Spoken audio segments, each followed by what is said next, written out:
He took me back to East Atlanta. Сәлем достар, менің каналыма қош келдіңдер. Бүгінгі мен сіздерге көрсететінім осындай әп-әдемі шаш үлгісі болады. Бұл шаш үлгісін жасау үшін өте көп құралдың қажеті жоқ. Ең бастысы ол керегі, яғни сіздерге керек ол екі тарақ болады. Біреуі үлкен, біреуі кішкентай тарақ. Сосын плойка, сосын мынандай крабиктер. Осы төрт затты қолдана отырып, әп-әдемі осындай шаш үлгісін жасауға болады. Және оны кез келген қыз өзінің үйінде жасай алады. Ал ендеше кеттік. Ең бастапқы біз шашымызды екіге бөлеміз.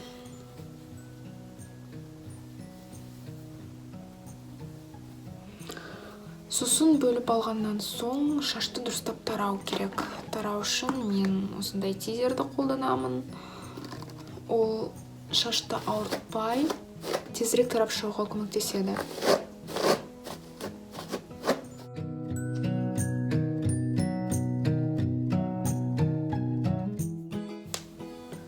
Шашты тараған кезде мен ең алдымен өстіп былай ұстап аламын, ортасынан. Сосын шаштың ұшынан бастаймын. Ұшын дұрыстап айналдыра отырып тарап алған соң, ары қарай мына жерге дейін, құлаққа дейін аралықты тарай бастаймын.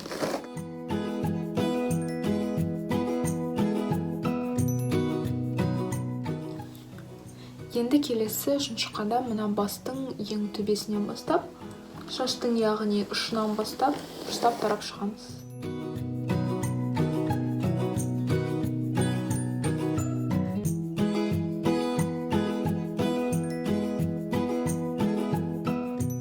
Шашымызды тарап жатқан уақытта біздің осы құралымызды дайындап қоюға болады. Менің бүгінгі қолданатын құралым ол Philips ProCare Auto Curler, яғни авто шашты бұралаушы. Бұл аппаратты былай қосады. Басып тұрған соң, сосын градустарын таңдайды. Мен көбінесе осы екінші градусына қоямын, ол 210 градус. Сосын уақытын таңдайды және қай жерге қарай шашты бұрау керектік. Мен көбінесе осы ортасына ғана қоя саламын, бітті. Бұл аппарат өте ыңғайлы, өте жақсы, шашты күйдірмейді және менің байқағаным бойынша басқа аппараттармен қолданған кезде олар шаштың бюрасы көпке дейін тұрмайды. Ал осы аппаратпен ешқандай қосымша затты қолданбай-ақ шаштың бюралығын көпке дейін сақтауға болады. Жарығы әлі де жанып тұр, сондықтан бізге әлі бұны қолдана бастауға болмайды. Қазір бұл жануын өстіп мегатетеуін қойғанда сол кезде бастай беруге болады. Міне көріп тұрғандарыңыздай аппарат дайын, бітті. Енді бұны және бір күштісі мына жердің барлығы мүлдем ыстық емес, сондықтан кез келген жерге қоя берулеріңізге болады. Ең алдымен бастаған кезде мына шаштың былай бөлгендегі мына арт жағынан бастаймыз. Жоқ, бұл өте кішкентай. Біраз міне осындай толық. Бұл да бірақ ауыр.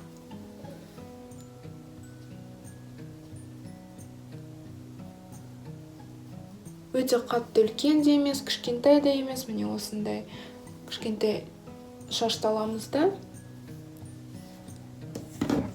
Сосын мына аппараттың бас жағын біздің басымызға былай қарап тұру керек ол. Сосын былай өсіп саламыз. Міне ортасында көрдіңіздер ме? Осы жерге шашты кіргізіп, былай. Сосын мына ортасында кнопкасын басамыз.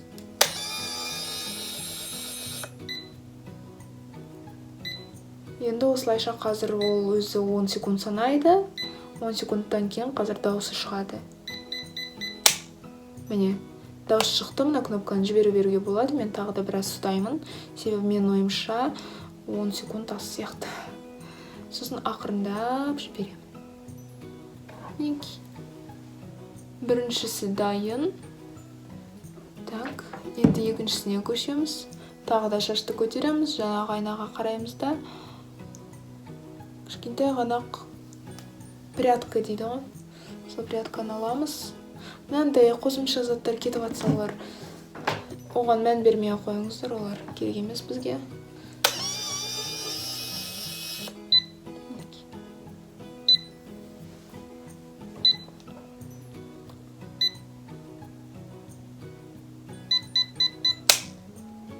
Жібердік кнопкасын. Растадық.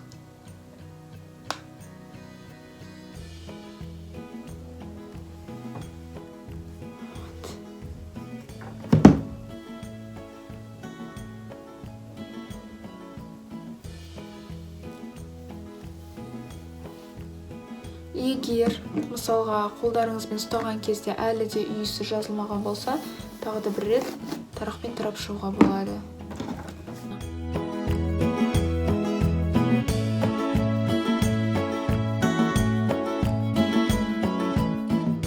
Бұл аппарат кейбір кезде шашты сорып қоятын кездер болады.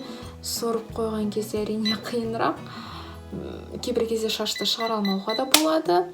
Бірақ егер сіздер жақсы осындай нормаға сәйкес шашты алатын болсаңыздар, онда жеңіл шығаруға болады.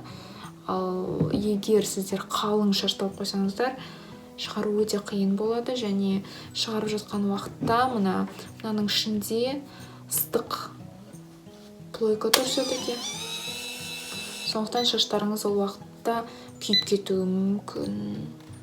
Сондықтан бұл аппаратпен өте байқап жұмыс істеу керек. Бірнеше жыл өткен соң ба, мына аппараттың мына жерлері сый бастайды кейбір кезде.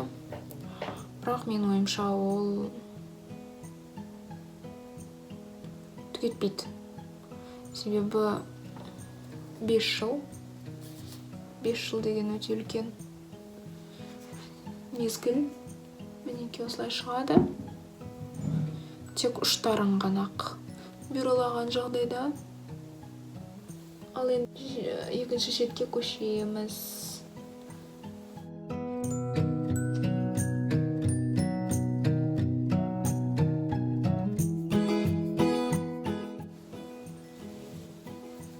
Егер шашымыз қатты бөгет жасап жатса, кез келген уақытта оны жинап қоюға болады былай. Және еш қиындықсыз жұмысымызды ары қарай жалғастыра береміз.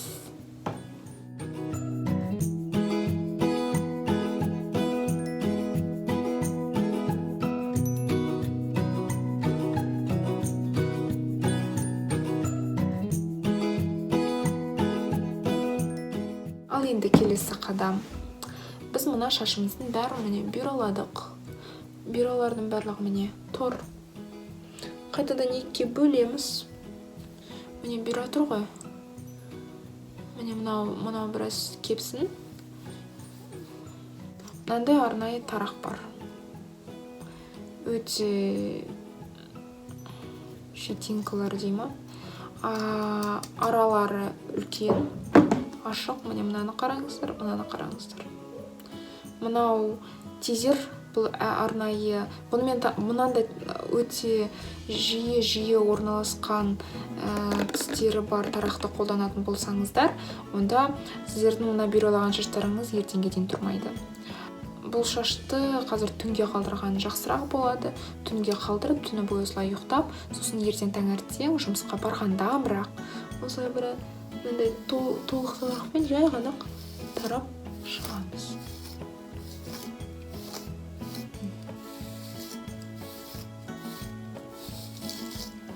Тарағанның өзінде де көп шаштар түзуленіп жатады.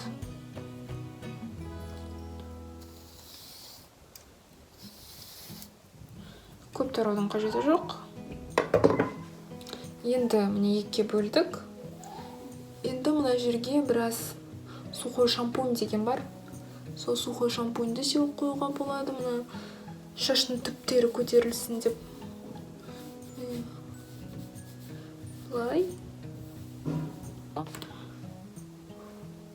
Мен көбіне мына құлақтың үстінен жинаймын да, былай. Сосын былай жинаймын. Бері атамын. Сосын мына жерге бір резинка-невидимка ретінде мына скраббікті қолдана саламын. Чіктеймді, бітті. И все, біздің прическа дайын. Бұны мен пляжные локоны деймін. Victoria's Secret'қа болады. Мінеки. Мына жерді біраз таратып жүру керек. Мына жерге тағы бір не салып жүрген жақсы болушы еді негізі. Бірақ мінеки. Бұл шаш үлгісін кез келген қыз өзінің үйінде жасай алады. Кез келген аппаратпен, яғни міндетті түрде сіздер мына Philips Pro Curler, автокерлермен қолданудың қажеті жоқ. Кез келген өздеріңіздің үйіңіздегі бар плойкаларыңызды алып, жаңағы сияқты мен сияқты бюролар, сосын осы бюролар кепкен кезде оны жай ғана осындай үлкен тарақпен жай ғана тарай саласыздар, бітті. Міне сіздерге осындай шаш үлгісі пайда болады. Былай көтеріп қойға болады. Сосын жаңағы сухой шампунь, текстуризаторды алып, былай әдемі қылып жасауға болады. Осымен достар, менің бейнебаяным аяғына жетіп қалды. Назарларыңызға рахмет. Үйлеріңізде міндетті түрде осы шаштың үлгісін жасап көріңіздер, өте әдемі көрінеді, және менің ойымша кез келген қызға ұнайтын болу керек. Егер бұл видео сіздерге ұнаса, міндетті түрде лайк басып, менің парақшама жазылуды ұмытпаңыздар.